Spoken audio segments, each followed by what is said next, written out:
Olá, eu sou Rodrigo Belmonte, nós estamos no lacconcursos.com.br e a gente vai agora falar sobre responsabilidades do Presidente da República, nossa aula número 32. Vamos lá?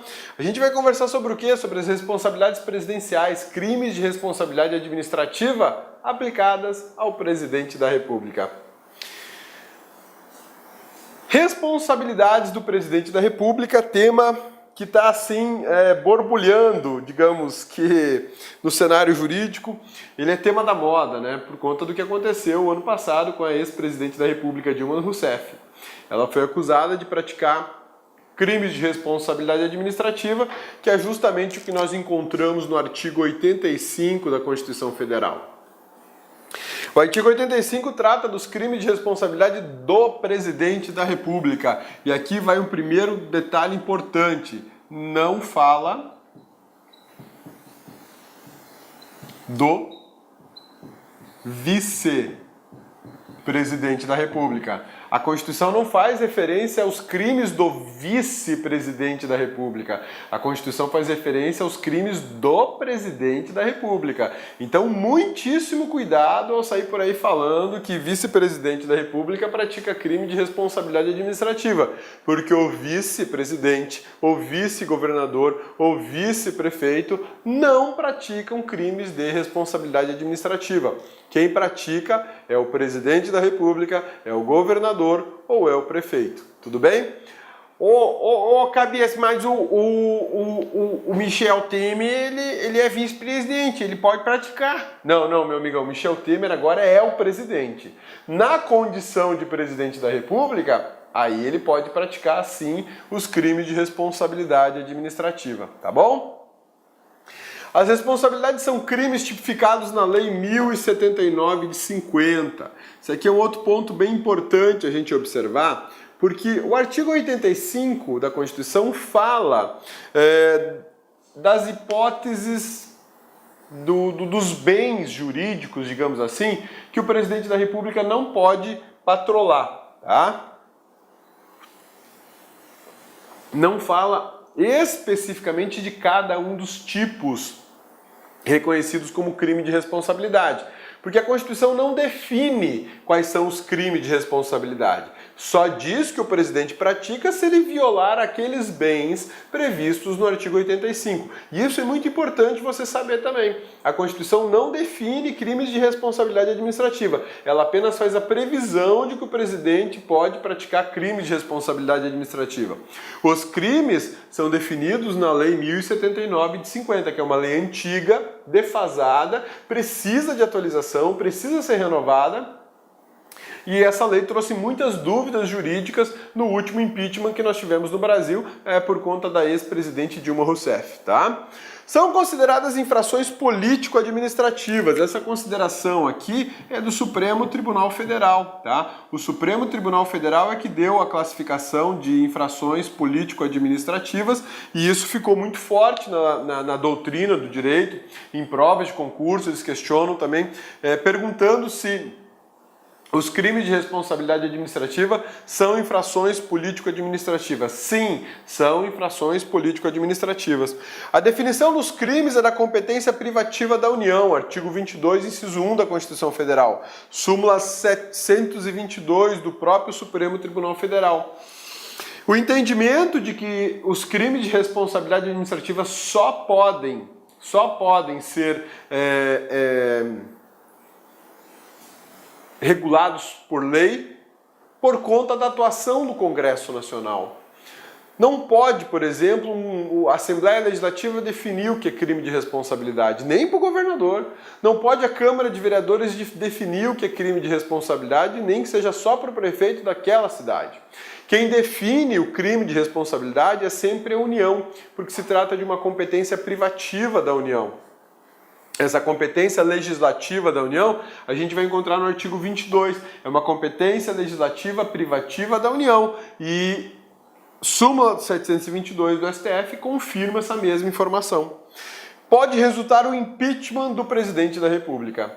O que a gente tem aqui? Quando o presidente pratica ou viola algum dos bens, alguma das normas previstas no artigo 85, ele pode estar praticando um crime de responsabilidade administrativa. E por conta disso, ele pode sofrer o impeachment. Foi o que aconteceu com a ex-presidente da República, Dilma Vana Rousseff. Beleza? Vamos em frente então, que agora eu vou te mostrar quais são os crimes de responsabilidade administrativa, ou melhor, a violação de que bens, de que institutos, de que regras podem caracterizar um crime de responsabilidade administrativa. Então vejam só, se o presidente da República, e eu falei presidente da República, não falei vice, se o presidente da República violar a Constituição, pode caracterizar crime de responsabilidade administrativa. Se o presidente da República violar a existência da União, ele pode praticar crime de responsabilidade administrativa. Se o presidente da República afrontar ou violar o livre exercício dos poderes e do Ministério Público, ele pratica crime de responsabilidade administrativa. Se ele resolver violar direitos políticos individuais e sociais, ele pratica crime de responsabilidade administrativa. Se ele atentar contra a segurança interna do país, pratica crime de responsabilidade administrativa. Se ele praticar atos de improbidade administrativa, ele não pratica o ato segundo a lei de improbidade administrativa. Isso é uma posição muito firme do Supremo Tribunal Federal e do Superior Tribunal de Justiça. Ele, na verdade, pratica um crime de responsabilidade administrativa. Se ele violar o orçamento de qualquer maneira, que foi o que aconteceu com a ex-presidente Dilma Rousseff, pratica ato de improbidade administrativa. E se não der cumprimento à lei e decisões judiciais, crime de responsabilidade administrativa. Então percebam que se o presidente da República violar qualquer destes dispositivos, ele pode ter praticado um crime de responsabilidade administrativa. E mais, nesse caso, ele pode sofrer o impeachment também. Na verdade, o crime de responsabilidade administrativa, é interessante observar que quando a gente fala em crime de responsabilidade administrativa, a gente pode ter a situação de um crime funcional e ou a infração político-administrativa que o Supremo Tribunal fala. Porque muitas vezes violar qualquer daqueles dispositivos que a gente mostrou aqui pode caracterizar um crime funcional previsto onde? No Código Penal. Ou pode caracterizar uma infração político-administrativa da Lei 1079 de 50, que é considerado crime de responsabilidade administrativa. Neste caso, nós vamos para o Congresso Nacional, Câmara e Senado. E pode ser instaurado um processo de impeachment. Nesse caso, nós vamos para um processo penal, mas nós vamos precisar da Câmara autorizando e depois do Supremo Tribunal Federal. Tá? Então, ao falar de crime de responsabilidade administrativa, é possível que a gente esteja falando de um crime funcional do Código Penal ou então de uma infração político-administrativa da Lei 1079, ou dos dois. A ex-presidente da República, Dilma Rousseff, ela pode responder criminalmente e pode responder, aliás, já respondeu do impeachment perdendo o cargo, né? A gente vai analisar isso agorinha aqui, beleza? Sussa, tranquilos? Então, ao falar em crime de responsabilidade administrativa, você pode pensar nesse crime de responsabilidade administrativa como uma infração político-administrativa ou como um crime do Código Penal. As duas hipóteses são admissíveis.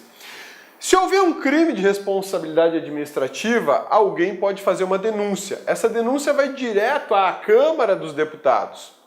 Lá na Câmara dos Deputados, ela vai ser aprovada ou arquivada, aprovada por 2/3, né, dos parlamentares ou arquivada. Caso seja aprovada, fica liberado o julgamento no Senado, ou seja, o Senado pode instaurar um processo de impeachment.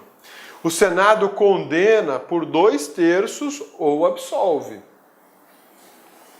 Decisão do Senado é definitiva e é um juízo político, é uma decisão política. política. Se condenado, perde o cargo com inabilitação por 8 anos. Então vamos entender um pouco melhor o que é essa sistemática do crime de responsabilidade e do processo de impeachment. Se um presidente da República praticar um ato atentador ao artigo 85 da Constituição Federal, ele pode praticar um crime de responsabilidade administrativa previsto na Lei 1079 de 50. Mas para isso vai precisar de uma denúncia. A gente chama isso aqui de ação penal popular. Anota aí. Ação penal popular. É uma expressão muito desconhecida, mas agora em tempos de impeachment ela apareceu. Essa ação penal popular nada mais é do que uma representação que qualquer cidadão pode fazer. Né? No nosso caso, no caso da ex-presidente Dilma Rousseff, foi o professor Miguel Reale, com uma outra professora que eu esqueci o nome, que fizeram a representação contra a ex-presidente da República Dilma Rousseff. Essa denúncia ela é encaminhada ao presidente da Câmara dos Deputados. Ele detém competência para receber essa denúncia. E aí ele já resolve sobre ela, já diz, pode instaurar o processo ou não? Ele remete essa denúncia, ele só pode remeter, tá? Se ele receber a denúncia, ele recebe, se ele receber, ele encaminha para uma comissão especial. Que comissão especial é essa, cabeça? É uma comissão parlamentar especial, prevista no regimento interno da Câmara dos Deputados, que tem a responsabilidade de analisar essa denúncia e verificar se é caso de impeachment. Né? O correto, segundo o Supremo Tribunal Federal, é que o presidente da Câmara faça o recebimento e já reencaminhe. Ele, em tese, não teria juízo de valor sobre a denúncia, se ela é correta ou não é. O máximo que ele poderia observar são alguns requisitos formais referentes à denúncia, referente à representação. Mas ele não pode entrar no mérito da representação ou da denúncia. Ele não pode entrar no mérito da ação penal popular. O presidente da Câmara, de fato, ele tem só a verificar se ela atende às formalidades previstas no regimento interno da Câmara e, na sequência, ele encaminha isso para a comissão especial. Caso a denúncia não atenda às formalidades previstas no regimento interno da Câmara, aí ele pode rejeitar. Mas se não for assim, ele recebe e encaminha para uma comissão especial. Essa comissão especial vai analisar o mérito dessa denúncia e vai analisar o aspecto das formalidades da denúncia também. Tudo bem? Beleza? Tá aprovado já o impeachment? Não, não. Essa comissão especial, ela vai emitir um parecer. E esse parecer é que vai ser levado para votação plenária. Ou não. A comissão pode falar o seguinte, olha, não é caso de impeachment, vamos arquivar. A comissão pode, né? Mas eles não fazem isso. Via de regra, eles encaminham para o plenário. E o plenário vai decidir se autoriza o Senado a abrir um procedimento de impeachment ou não. Essa aprovação do relatório, do parecer dessa comissão especial, é a chave que abre a porta do Senado. Sem essa aprovação não tem impeachment. O impeachment pode acabar aqui, ó, nesse momento, nessa votação. O parecer é encaminhado e é votado em plenário. E lá no plenário ele só e tão somente autorizará a remessa do processo para o Senado, para que lá no Senado, o Senado resolva se abre ou não o impeachment. Se 2/3 dos deputados, voto nominal, voto aberto, se 2/3 dos deputados decidirem pela autorização para a abertura de um processo de impeachment. Então a única coisa que a Câmara dos Deputados faz aqui é dizer sim, está autorizado, ou dizer não, não está autorizado. Aprovado isso, vai para o Senado. E o Senado recebe o processo e encaminha para uma outra comissão, que por sua vez vai emitir um relatório, parecer,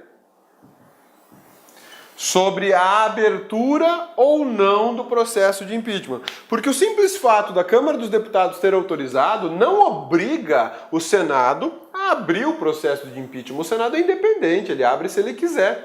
Ele recebe o processo de impeachment, faz a análise e diz o seguinte: olha, não é caso de impeachment não, tudo bem, eu entendo lá que a Câmara dos Deputados autorizou, tá legal, valeu pessoal, mas é o seguinte, não é caso de impeachment. Isso aqui não é objeto do processo do impeachment. Arquivo. Ou a comissão vai falar assim, bora, manda para a sessão plenária porque é caso de impeachment. Aí o Senado vai abrir, vai instaurar o processo, na verdade, né? Inicia o processo que vai dar ampla defesa, contraditório, vai produzir prova, enfim, vai ser uma novela, né? E aí, no final das contas, o Senado pode condenar a presidente, ou o presidente, ou absolver. O ato final é o julgamento no Senado. E esse julgamento ele é presidido pelo presidente do Supremo Tribunal Federal. Ele não é presidido pelo presidente do Senado. O ato do julgamento ele é presidido pelo presidente do Supremo Tribunal Federal. E o Senado vai julgar o presidente ou a presidenta, o presidente ou a presidente que estiver sendo processada no impeachment. A condenação deve ocorrer por 2/3, ou seja, uma maioria qualificada. Voto aberto, voto nominal. Eu sei quem votou e como votou. Se a decisão for pela condenação, a presidente da República ou o presidente da República perde o cargo com inabilitação por 8 anos. Se não atingir os 2/3, automaticamente há uma absolvição e o presidente ou a presidente da República está absolvido. Beleza? Essa decisão do Senado é uma decisão política, não é uma decisão jurídica. Aliás, todo o processo de impeachment, ele é político, ele não é jurídico. Eu cansei de ouvir pessoas durante todo o impeachment falando que o processo era ilegal, que aquilo não era jurídico, que não podia ser daquela forma. O processo não segue critérios do processo civil, do processo penal. Ele segue critérios de um juízo político. A condenação é por conveniência e oportunidade política. Então não adianta choramingar, é assim que funciona, é o que está previsto na Constituição. Quer diferente, mude a Constituição, faça diferente, mude a Constituição. Agora não vem falar que o processo é ilegal, é ilegítimo, não presta, ele é um processo político. Não adianta choramingar, o senador tal odeia o presidente da República, ou a presidente da República odeia, mas ela vai ter lá, ou ele vai ter lá no julgamento, pessoas que a idolatram ou o idolatram. O processo é político, não é jurídico. E o que mais me chocou no último impeachment que o Brasil viveu, na verdade foram 2 até agora, Fernando Collor de Mello foi o primeiro, e a ex-presidente Dilma Rousseff, é que no da ex-presidente Dilma Rousseff o Senado fez uma monstruosidade, uma bizarrice, um absurdo. Rasgaram a Constituição, jogaram no lixo, espancaram a Constituição até onde foi possível. A condenação é uma só. A votação é uma só. Ou eu condeno para a perda do cargo com inabilitação dos direitos políticos, ou eu absolvo da perda do cargo e da inabilitação dos direitos políticos. Não é possível nem permissível fazer a divisão. E de forma escandalosa, de forma grosseira, torpe, o Senado dividiu, sob a maestria do ministro Lewandowski, que se omitiu do seu dever de conduzir esse processo com regularidade.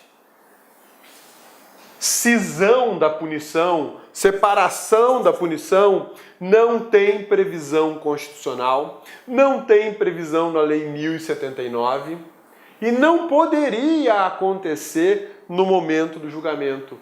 O julgamento foi inconstitucional. Por conta de uma barbeiragem programada, premeditada e chancelada pelo então presidente do Supremo Tribunal Federal. Aquilo foi vergonhoso. Então, na tua prova, se te perguntarem algum dia se pode dividir isso, a resposta é não. Não pode. O que aconteceu no processo da ex-presidente Dilma Rousseff foi uma arbitrariedade, foi um acerto, foi um acordo. Levam-se os dedos, mas fica a mão, ou levam-se os anéis, mas ficam os dedos. Foi um acordo vergonhoso, humilhante que fizeram. Não era possível. Não é possível. E o ministro Lewandowski jogou isso para o Senado. Falou, não, isso é responsabilidade de vocês. Nunca. Isso era procedimento. Isso não era mérito. Procedimento, a responsabilidade é do presidente do STF que preside o julgamento. E que ele se omitiu. Preferiu fazer como Pôncio Pilatos. Lavei as mãos. Toma, Senado. Se vira aí que esse é abacaxi de vocês. Descasquem. Isso foi parte de um acordo. Vergonhoso, por sinal. Beleza? Vamos em frente, então. Responsabilidades do presidente da República. O que nós temos aqui ainda como responsabilidades do presidente da República? Previstas no artigo 85 da Constituição, né? Deixa eu ver se eu não voltei a tela. Não, não voltei, eu adiantei mesmo. Então vamos lá. O artigo 85 trata das responsabilidades do presidente da República, que são crimes tipificados na Lei 1079. É isso aí. Vamos lá, não voltei a tela, não. São consideradas infrações político-administrativas, a definição do crime. Na verdade, essa tela tá a mais. Espera aí, galera. Deixa eu tirar essa tela daqui. Essa tela tá a mais. Pronto, agora sim. Cadê? Pronto. Instaurado o processo de impeachment, o presidente é afastado das suas atribuições por 180 dias, né? Nesse esquema aqui, ó, quando o processo é instaurado, ou melhor, a autorização aqui, ó, da Câmara dos Deputados, fica autorizado o processo de impeachment contra o presidente ou a presidente da República, nesse momento ele é afastado. Ele é afastado automaticamente das suas funções pelo prazo de 180 dias. E nesse prazo, o presidente tem que ser julgado. Cabeça, mas e se o presidente não for julgado no prazo de 180 dias enquanto ele está afastado? Ele retorna para suas atividades presidenciais. E isso é um dano político, administrativo absurdo. Então o negócio é julgar no prazo. Iniciado o processo no Senado, eventual renúncia do presidente da República não impede a continuidade do impeachment. Isso aqui é uma ressalva que eu faço porque o ex-presidente da República, Fernando Collor de Mello, quando foi autorizado o impeachment dele na Câmara dos Deputados, ele chegou para renunciar no Senado, mas aí o Senado falou assim, não, negativo, nós já instauramos o processo contra você. Você renunciando ou não, não interessa mais, nós vamos até o final para você para você ter inabilitado os seus direitos de participar de qualquer atividade administrativa por 8 anos. Você vai ficar inabilitado por 8 anos para fazer concurso público, para disputar campanha e tudo mais. Ele caiu do cavalo, né? O presidente Dilma conseguiu fazer um acordo muito melhor, né? Ela conseguiu manter os direitos dela. Isso é uma monstruosidade, mas enfim, vamos lá, né? A cabeça não gosta dela? Não, não é essa a questão. Eu não gosto do que fazem com a Constituição. Isso é uma monstruosidade. A gente não pode se dedicar tanto ao estudo de uma norma, de uma matéria, para ver pessoas menos qualificadas fazendo acordos políticos, criminosos muitas vezes, para burlar a Constituição. Isso é horrível, isso é triste, isso é desanimador, é a prova de que o Brasil não é um país sério. Não tenho nada contra Dilma Rousseff, nem contra o PT, pelo contrário. Não gosto, não sou partidário, mas eu defendo a Constituição, e a Constituição merece respeito, né? Quem preside o julgamento do presidente, no caso de impeachment, é o presidente do STF. Não há impedimento ou suspeição entre os senadores e o presidente. Pra você perceber como o processo de impeachment ele é um processo político, ele não é um processo jurídico, a gente observa que num processo judicial comum, se o juiz for inimigo da parte, o juiz tem que falar assim, olha, eu não vou julgar porque eu não gosto do autor ou eu não gosto do réu. Isso é impedimento. Olha, eu sou suspeito, eu não posso cuidar desse processo. Já no processo do impeachment, os julgadores são os 81 senadores. E os 81 senadores podem odiar o réu no processo de impeachment ou podem amar o réu no processo de impeachment. Não tem problema nenhum, vão participar numa boa. Vota e ainda faz declaração de amor. A sentença do impeachment ela é dada por resolução do Senado, como prevê a Lei 1079 de 50. Belezinha? Sussa, tranquilos? Vamos falar de um outro tema agora, que é a imunidade presidencial.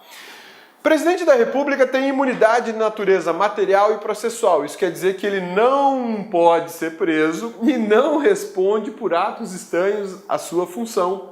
Essa imunidade presidencial dá a ele a oportunidade ou a condição de não ser preso e não responder por atos estranhos à função dele. Durante o exercício do mandato, o presidente da República não responde por atos estranhos. Isso seria imunidade material. E ele não pode ser preso. Isso seria imunidade processual. Via de regra, o presidente não responde por crimes comuns. Por quê? Porque crimes comuns são atos estranhos à função do presidente da República. Estelionato não faz parte da vida presidencial. Não. Corrupção passiva talvez, porque é um crime funcional, né? E aí está vinculada à atividade do agente público nesse caso. Mas o estelionato não está, homicídio não está, tráfico não está, estupro não está, furto, roubo não está. Mas a corrupção passiva está. A concussão, a condescendência criminosa, né? Tudo isso faz parte. Responderá por atos relacionados ao exercício da função durante o tempo que ele exerceu o mandato. Então, enquanto ele exerceu o mandato, ele só responde por atos criminosos que tiverem alguma vinculação com a atividade que ele desempenha, com a atividade de presidente da República. Por isso que eu falo que ele só responde por crimes funcionais. O que são os crimes funcionais? Numa classificação do Código Penal, na verdade, uma classificação do direito penal, nós temos os crimes comuns, que é aquele que qualquer pessoa pode praticar. E temos os crimes funcionais, que só servidores públicos, só agentes públicos no exercício da função é que podem praticar. Então, nesse momento, eu não sou servidor público do Ministério Público da União. Se eu levar embora essa caneta para minha casa, isso aqui é uma apropriação indébita, é um crime comum, qualquer pessoa pode praticar. Agora, se eu estivesse dentro do Ministério Público Federal e essa caneta pertencesse à União e Ministério Público Federal e eu me apoderasse dela, aí eu estaria praticando um delito de peculato à apropriação. Peculato à apropriação é um crime que só servidor público pode praticar.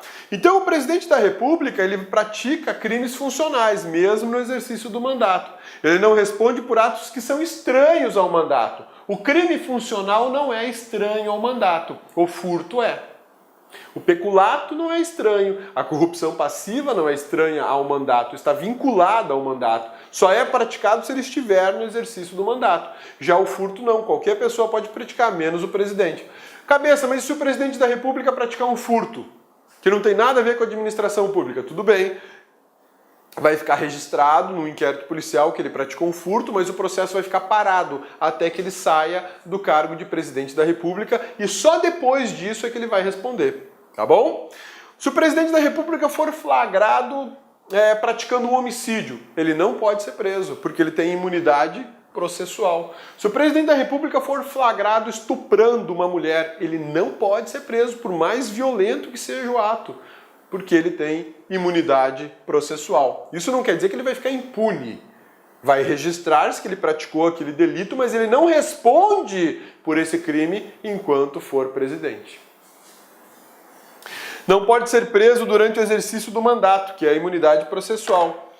Responde por crimes vinculados ao exercício do mandato perante o Supremo Tribunal Federal. A prerrogativa de foro vale durante o exercício do mandato. Tanto a prerrogativa de foro como as imunidades materiais e formais só valem durante o exercício do mandato. A imunidade processual e material só valem durante o exercício do mandato. A imunidade é uma garantia de exercício do cargo, não é da pessoa, é do cargo. É para garantir o livre exercício daquela atividade. Durante a impossibilidade de persecução penal, suspende-se o prazo prescricional. O que é isso? Como eu não posso mover uma ação penal, exceto se houver autorização na Câmara dos Deputados e for por crime funcional, enquanto não se pode mover uma ação penal, o processo vai ficar suspenso. E suspende-se também o que a gente chama de prazo prescricional. O que é o prazo prescricional? Eu já falei para vocês que é o prazo de validade para o Estado punir alguém pela prática de crime que praticou. Então, se o Estado não pune alguém naquele período, naquele prazo de validade, digamos assim, ele não pode punir mais. Seria muito cômodo o presidente ficar lá no exercício do cargo e o prazo prescricional correndo, né? Não, a gente congela o prazo. Congela o prazo. É igual comida.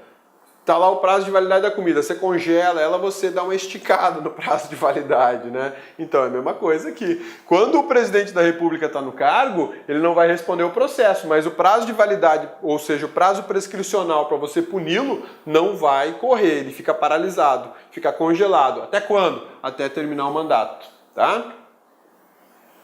Vamos entender como é que funciona o processo criminal contra o presidente da República. A gente já sabe que o presidente da República não responde por atos estranhos à sua função. Então, se ele praticar um homicídio, ele não vai ser preso. Mesmo que ele seja flagrado praticando um homicídio, ele não vai ser preso. Além disso, o inquérito policial contra ele vai ficar paralisado até que ele saia do cargo. Belezinha? Sussa? Tranquilos? Então tá bom. Deixa o cabeça olhar como é que está o cartão de memória e quanto tempo eu tenho ainda. Então vamos lá, ainda dá tempo para explicar isso aqui. Praticado o crime funcional, vai existir uma denúncia popular, como lá no impeachment. Né? Essa denúncia popular vai ser apresentada na Câmara dos Deputados diretamente ao presidente da Câmara. Tá? Vai direto para o presidente da Câmara. O presidente da Câmara vai encaminhar para uma comissão. É igualzinho o procedimento lá do impeachment, é o mesmo, na verdade. Essa comissão vai emitir um relatório que, se for aprovado por 2/3 dos deputados, autoriza que o Procurador-Geral da República faça alguma coisa. Então, olha só, quando a Câmara dos Deputados aprova por 2/3, automaticamente ela autoriza que o Senado investigue isso e julgue como impeachment, mas autoriza também que o Procurador-Geral da República faça uma denúncia ou faça um arquivamento. Autorizado, eu remeto a aprovação e o Procurador-Geral da República vai analisar os autos e vai falar: pô, isso aqui é caso de crime, isso aqui é corrupção passiva, vamos denunciar. E denuncia e manda para o Supremo. Ou o Procurador-Geral da República vai falar: não, não é caso de crime, não tem crime algum, e pede o arquivamento. Nos dois casos, tudo vai para o Supremo, tanto na denúncia como no arquivamento. O Procurador-Geral da República não pode arquivar sozinho, ele tem que pedir para o STF arquivar. Digamos que o STF receba uma denúncia. O PGR resolveu denunciar. Então o STF recebe a denúncia. O que o STF pode fazer? Ele pode dizer: olha, receba a denúncia e dou seguimento ao processo.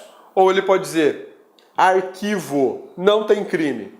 E arquivar e morreu o assunto, não tem processo penal contra o presidente. Agora, caso o Supremo receba, vai desenvolver todo um processo e aí vai ter uma decisão final do Supremo, que vai ser pela condenação ou pela absolvição. E aqui não é impeachment, é um processo criminal. Ele está respondendo por crime. Se ele for condenado, se o STF condenar, o presidente da República fica sujeito a uma pena de prisão e suspensão de direitos políticos. Homicídio tem pena de até 30 anos. Ele pode pegar a pena máxima, dependendo do crime que ele praticou. Desculpe, homicídio não vai rolar, porque o homicídio não tem como aqui. Errei o crime. Na corrupção passiva, por exemplo, ele pode pegar uns 5 anos de prisão por conta da pena da corrupção passiva, que é um crime funcional. Esse esquema de processo criminal só funciona para crimes funcionais.